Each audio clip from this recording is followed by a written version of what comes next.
Dear students, Assalamu alaikum. Today's our topic is new Kings and kingdoms. तो आज का हमारा जो लेसन है वो क्या है? न्यू किंग्स एंड किंगडम्स, नए राजे और उनका साम्राज्य, ये उनकी सल्तनतें। तो many new dynasties emerged after the 7th century. तो बोलते हैं बहुत सारे न्यू डायनास्टीज, बहुत सारे न्यू ख़ानदान उभर के आए। कब आए? 7th सेंचुरी में। Map 1 shows the major ruling dynasties in different parts of the subcontinent between the 7th and 12th century। तो मैप 1 दिखाता है इसमें सब कॉन्टिनेंट में बताती हूँ। सब कॉन्टिनेंट में बहुत सी कंट्रीज़ आती हैं, जैसे इंडिया, नेपाल, बांग्लादेश, पाकिस्तान, भूटान, श्रीलंका, मालदीव्स। तो इसमें बहुत सारी कंट्रीज़ आती हैं। तो सब कॉन्टिनेंट में 7th और 12th सेंचुरी के बीच में बहुत सारे ख़ानदान उभर के आए। जैसे यहाँ पे चमनाज आए, पालाज आए, राष्ट्रकूटाज आए, चोलाज आए। तो अब ये किंग कैसे बने इसके बारे में हम पढ़ते हैं। The emergence of new dynasties. तो न्यू डायनास्टीज़ कैसे बनी, कैसे उभरी? By the 7th century there was big landlords and warrior chiefs in the different regions of the subcontinent. तो बोलते हैं 7th सेंचुरी में बहुत सारे लैंड लॉर्ड्स थे और वैरियर चीफ थे डिफरेंट रीजन्स में। राजा तो खुद हुकूमत चला नहीं सकता था, पूरी हुकूमत पे खुद ख्याल रख नहीं सकता था, तो इसने हिस्से बांट के दिए होते थे। कुछ पे लैंड लॉर्ड्स होते थे, कुछ पे वॉरियर चीफ्स होते थे, अलग अलग खिते दे के रखे थे। तो क्या होता था? तो existing king is after often acknowledged them as their subordinate और समंथा। तो इन्हें किसके अंडर काम करना पड़ता था? इन्हें वॉरियर चीफ्स और लैंड लॉर्ड्स को किंग के अंडर काम करना पड़ता था। They were expecting to bring gifts for their kings to our lord or our lords। तो वो किंग्स को क्या देते थे? जैसे आजकल टैक्स भरते हैं, तो उन दिनों वो क्या देते थे? गिफ्ट्स देते थे। जैसे लैंड लॉर्ड्स, उनके पास काफ़ी सारी ज़मीन होती थी, काफ़ी सारा इलाका होता था, तो वो पैसे वगैरह देते थे। और वैरियर चीफ जो होता था, जब जंग होती थी तो जंग के दौरान वो क्या करते थे? वो अपनी मिलिट्री उनको देते थे, जिनसे वो अपने जंग के लिए उनको फौज देते थे। तो लैंड लॉर्ड्स की भी ज़रूरत होती थी और वैरियर चीफ्स भी बहुत अहम होते थे। तो हुकूमत ऐसे चलती थी। तो फिर क्या हुआ?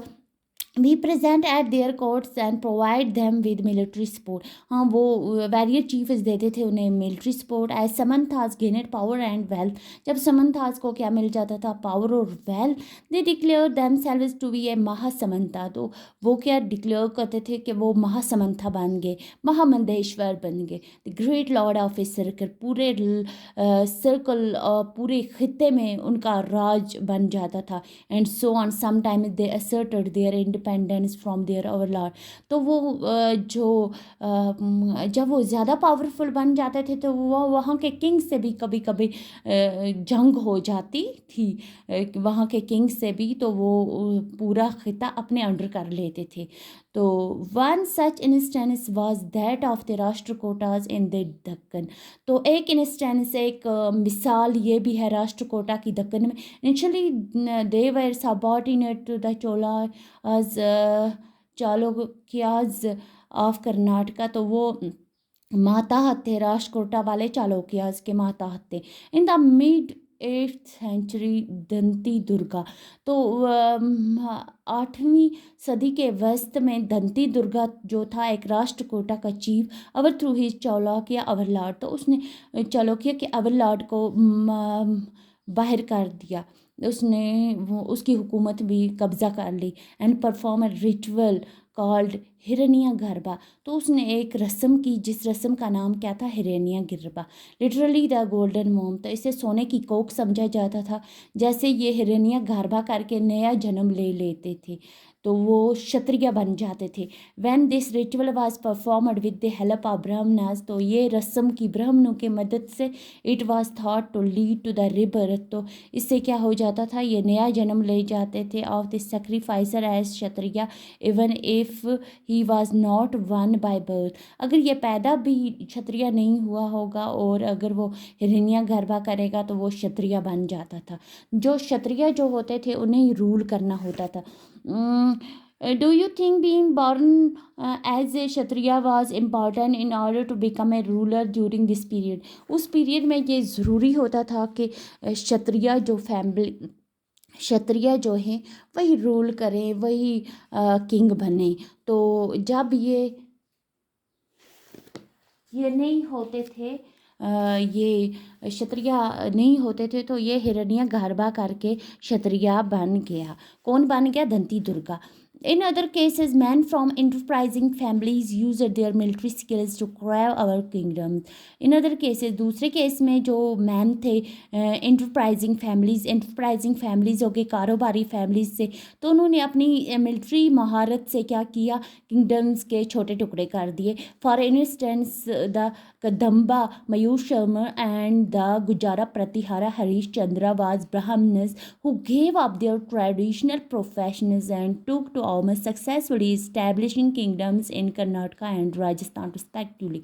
बोलते हैं कि कदमा मयूर शर्मन जो था, कदम्बा का मयूर शर्मन जो था, और गुर्जारा प्रतिहारा का हरीशचंद्र जो था, वो ब्राह्मण थे। उन्होंने ब्राह्मणों को पहले क्या होता था कि ब्राह्मण पहले पूजा पाठ करते थे, तो उन्होंने अपनी पूजा पाठ जो थी, पुराना ट्रेडिशन जो था, उन्होंने छोड़ा और अपने हाथों में क्या उठा ली? हथियार उठा लिए। तो उन्होंने भी इस्टेब्लिश किए किंगडम्स। कहाँ? कर्नाटका और राजस्थान में।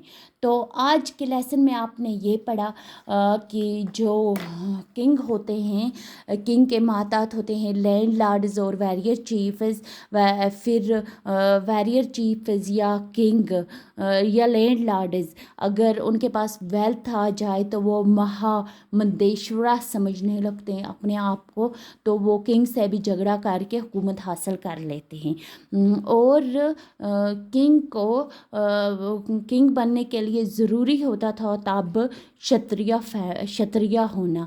तो क्षत्रिय होने के लिए किंग ने क्या किया? दंती दुर्गा ने हिरण्यगर्भा किया, एक रस्म की, एक पूजा पाठ करवाया, और उसकी वजह से वो क्या बन गया? वो क्षत्रिय बन गया। अगर दूसरी कास्ट के लोग, अगर किसी और कास्ट के लोग होते थे तो वो रूलर बनते थे, एक्सेप्ट नहीं किया जाता था जब तक वो क्षत्रिय न बने। क्षत्रिय बनने के लिए उन्हें पूजा पाठ करवानी ज़रूरी होती थी। तो बोलते हैं जो कारोबारी जो लोग थे, तो उन्होंने भी मिलिट्री स्किल्स से किंगडम को तोड़ा, और जो ब्राह्मण थे उन्होंने भी अपना पुराना प्रोफेशन जो था उनका पूजा पाठ करवानी वो छोड़ी, और उन्होंने हथियार उठाए और नए किंगडम्स बनाए। तो ये आज आपका लेसन है, तो आप अच्छी तरह याद करेंगे, इसको अच्छी तरह पढ़ेंगे। ये लेसन है न्यू किंग्स एंड किंगडम्स, ये आप अच्छी तरह देखेंगे। तो जहाँ से समझ नहीं आया तो आप मुझे बोलेंगे, इंशाल्लाह आप इसे देखेंगे और पढ़ेंगे अच्छे से किताब सामने रख के। तो शुक्रिया।